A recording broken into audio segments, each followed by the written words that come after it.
What is going on, folk? NimbleThor here, and welcome back, guys, to this daily quest of finding the very best mobile games every single day. And today, guys, we are having a very early first impressions look at a multiplayer tower defense game called Wild Guardians. I've left you guys a download link, or sorry, actually a sign-up link for the beta of this game, or alpha, I don't actually know, but for this game you can go sign up there. Hopefully you will get an invite to play the game for yourself as well. So what I'm trying to say here is that it is not out yet, so this should be seen as alpha or beta footage as well, meaning that a lot might still change in the game, but I figured that we would have a look at it here today because I am kind of hyped for this game and I'm kind of interested in what the developers are trying to achieve here. So they are mixing up this typical tower defense game mode that we're playing right now with a base defender, such as, for example, Clash of Clans, where you have to set up your base and defend your base. So the way they do that is that they have these two different modes. So this is actually the attack mode, where we are playing against another player's defense that they then set up, but it's not really a defense as it is in, for example, Clash of Clans, but instead it is waves. They have set up the waves. The enemy has set up these waves of enemies that are now racing towards us in a true tower defense style that we then have to defend ourselves against using our troops. And yeah, we then set up our own waves as well, to protect us for when the opponents attack us, obviously. All of this is not real-time, in case you guys shouldn't have guessed it yet. It is exactly like in Clash of Clans, where you attack another player's base, and it is not really real-time like in Clash Royale, for example. So there are some disadvantages and advantages of the system. Some people prefer the real-time thing. It wouldn't really work for this type of game mode, I think, personally. There'd be way more balancing to be done. Yeah, that's how the game is. And we're gonna have a look at it here today. So in order to achieve 3 paws, or I wanted to say 3 stars, but you can see that at the top, guys, we have to make sure that our base over there on the left side does not lose too much health.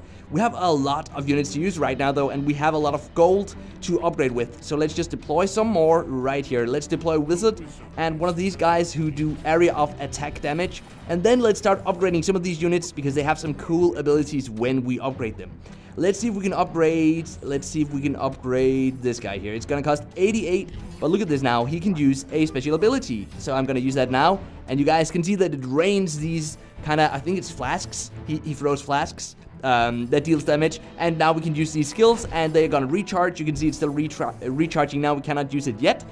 But that's how the game works. You upgrade your units in-game as well as outside of this core game loop, meaning that once we get back to the menu, you guys can see that we can upgrade our units for gold. And yes, for once, guys, we do not need to get enough cards or enough pieces of these units to be able to upgrade them. You can actually just upgrade them with gold, which is really, really great to see. So many games do not do that these days. So many games have these card elements, and I'm just kind of getting a bit tired of it. I don't know, what do you guys think about that? Let me know down in the comment section down below. Let's upgrade the wizard over here as well so he gets a bit more range. And the archer down here could have used that extra range to take out that unit, which is now gonna reach our base over there on the left. No, the archer actually took him out. That is kind of cool. And now the archer has an ability as well. How about we upgrade this one over here, which deals poisonous damage?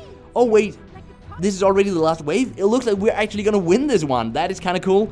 Personally, I found that actually these PvP fights are easier than the campaign modes, but I think that has to do with some balancing that still needs to be done on the game developer's end, because I cannot even get through the first level in the campaign, which is just hilarious.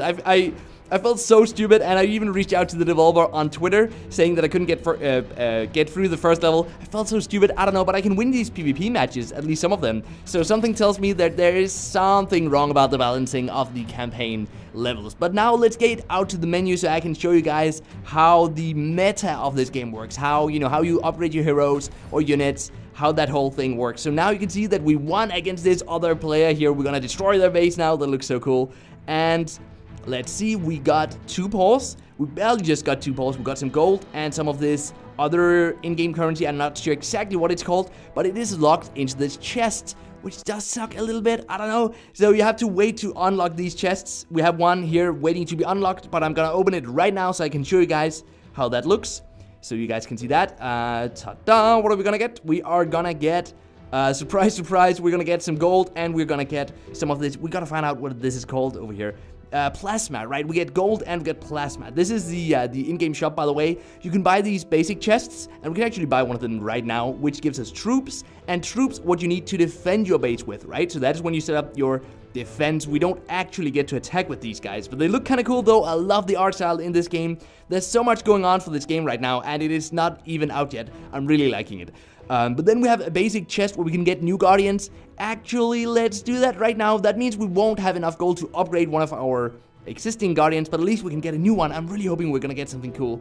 Fingers crossed, guys. Here it is. We got a new unit. Looks like a bird. That is so awesome, called Feather. Let's see. She is an expert in aerial combat, throwing her knives to the enemy's wings and dealing superb physical damage. That is cool. A lot of damage going on there. 233 and quite a good range as well. This one I can definitely use. So let's go over here and have a look at our deck. We have this one down here. We are probably gonna, it costs only 60, which is really great as well. So let's use that instead of the snow bear here, which could freeze the enemies. He's called Bjorn. And let's have a look over here. This is where we create our field. And over here we set up the waves that are used automatically whenever the enemies attack us in the asynchronous, or actually not even multiplayer. It's not actually multiplayer. You just kind of attack another player's base. I'm betting we're gonna get alliances, gonna get guilds over here soon. It is under construction right now. Let's start unlocking this chest. And let's see what else do we have. We have some quests up here, which is cool as well. You guys can see that we're halfway done to get 15 of these premium currencies, these diamonds over here. We have to defeat 220 armored troops. So how about we go into the adventures, and you guys can see just how difficult this first level is here. And hopefully maybe by the time you guys get to play the game, if you wait till it is actually released, you guys can come back here, if you remember, and leave a reply as to whether or not the game is actually easier now. I bet it will be a bit easier. Alright, we're definitely gonna try using our new unit here. Look at that range though. That is an insane range. That is gonna be really, really useful. I found this one to be kind of cool as well. That is the flask throwing guy.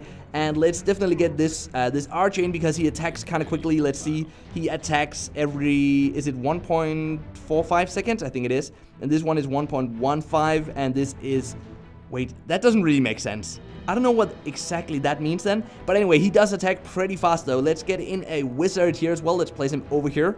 The good thing about placing the unit over here is that I think it will be able to attack both sides. So let's get one of these guys down here maybe that throws the poisonous thing. And let's see how this whole thing goes. So I'm really looking forward to seeing how much damage this one is gonna deal. Does it only attack flying units though? I have a bad feeling, a bad taste in my mouth. I think it is only gonna attack flying units. We can speed up the progress here a little bit so we don't have to wait, because we can't really do anything right now. I do see that they're getting through our setup here, our defenses here, which does suck, which does mean that we're probably gonna lose. I told you guys that in advance, but you can see that we don't even have enough to deploy more units, so there's really nothing we can do. We're just gonna have to lose here, I guess, which does kinda suck. But what do you guys think about this game? Obviously still super early. Yes, I'm a bit concerned about the chests. Could turn into a cash grab. I hope it's not gonna go that direction. I don't think it is, but it could go in that direction. That is my primary concern with the game right now. With that said, it is super fun to play. I like that. I like actually feeling kind of powerful, being able to defeat other players in PvP, but it does suck to lose this level over and over again, and it is the first level in the game that doesn't really feel great. But I do love what the game is trying to do though. I love that it's trying to mix up these two different genres of tower defense and then these base defense games like Clash of Clans, like base defense genres of games. I do like that mix. It's certainly something I have not seen before, as far as I can remember at least. Have I seen that before? Have you guys seen that before? Let me know down in the comment section below if you have. But I think this is actually quite innovative, and for that reason it is interesting, and that's why I wanted to show it off to you guys here today. So with that said, thank you so much for sticking around here till the very end of this video, guys. I really appreciate having you here, and if you are new to the channel, be sure to subscribe, because we do one of these first impression looks at a new mobile game every single day from Monday till Friday. And with that said, guys, just keep gaming, stay awesome, and I will see you guys around.